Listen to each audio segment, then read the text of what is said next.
नमस्कार दर्शक बंधु आज यही भिडियोटी आपण मानक पई बहुत जरूरी और उपकारी हेबाकु जाउछि कारण आज आमे कथा हेबु प्रधानमंत्री आवास योजना ग्रामीण और शहरी विषय रे आसीथिबा नूतन अपडेट नूतन नियम और 2026-27 रो बजेट पर होइथिबा परिवर्तन संपर्क रे। तेणु आपण माने एही भिडियोटी को शेष पर्यंत देखंतु कारण एठिरे आमे प्रत्येक डिटेल्स सह सहज भाषा रे आलोचना करिवु केमिति आपण आवेदन करि परिबे केते टंका मिलिबो किए योग्य केउ सब डॉक्यूमेंट लागिबो सब किछि स्टेप बाय स्टेप आरंभ करिबा पूर्व एक छोट अनुरोध यदि आपण माने प्रथम थर पई आम चैनल को आसीछंती तेबे चैनल को सब्सक्राइब करंतु वीडियोटी को लाइक करंतु और आपण को संग मानक सहित शेयर करंतु कमेंट करी निश्चय कहंतु आपण केउ जिल्ला रो एही भिडियोटी देखुछंती। दर्शक बंधु सबुठारु बड़ प्रश्न हेउची भारत सरकार 2026-27 पई प्रधानमंत्री आवास योजना नूतन काम आरंभ करि दैछंती।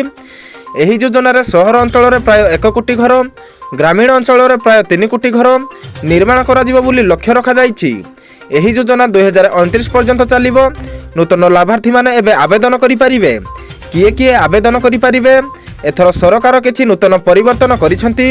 एबे जेउ माने आवेदन करि परिबे आर्थिक भावे दुर्बल परिवार जहाँको पाखरे पक्का घर नाही झुपुड़ी घर रे रहुथुवा लोक माटी घरे बसवास करुथुवा परिवार समाजर एही वर्ग माने मध्य योग्य एससी एसटी ओबीसी अल्पसंख्यक विधवा महिला दिव्यांग श्रमिक दिन मजूरिया अंगनवाड़ी कर्मी एही थर आय सीमा को स्पष्ट करा जाइछि।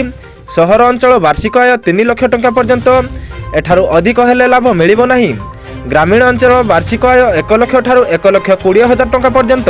दर्शक बंधु एठारे मध्य बड़ अपडेट आसीछि सरकार एबे 1.5 लाख ठारु 2.5 लाख पर्यंत लोन देउछंती। एहार ऊपर सब्सिडी मिलिबो सुध हार अत्यंत कम रहिबो सब्सिडी टंका सीधा सड़क आपनक बैंक खाता को आसीबो। आवेदनर समय सीमा आपण माने डिसेंबर 2026 पर्यंत आवेदन करि परिबे।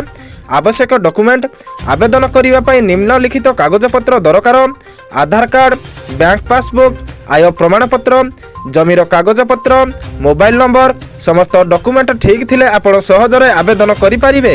आवेदन केमिति करिवे आपण दुई प्रकार रे आवेदन करि परिबे ऑनलाइन माध्यम रे सरकारी वेबसाइट को जाई ऑफलाइन माध्यम रे निकटस्थ पंचायत कार्यालय को जाई। तेणु दर्शक बंधु माने यह थिला प्रधानमंत्री आवास योजना 2026-27 रो समस्त नूतन अपडेट। जदि आपण योग्य तेबे निश्चिंत आवेदन करंतु और एही सुजोगर लाभ उठांतु। जदि भिडियोटी आपको भल लगी थाए लाइक करंतु शेयर करंतु चैनल को सब्सक्राइब करंतु। धन्यवाद। जय जगन्नाथ।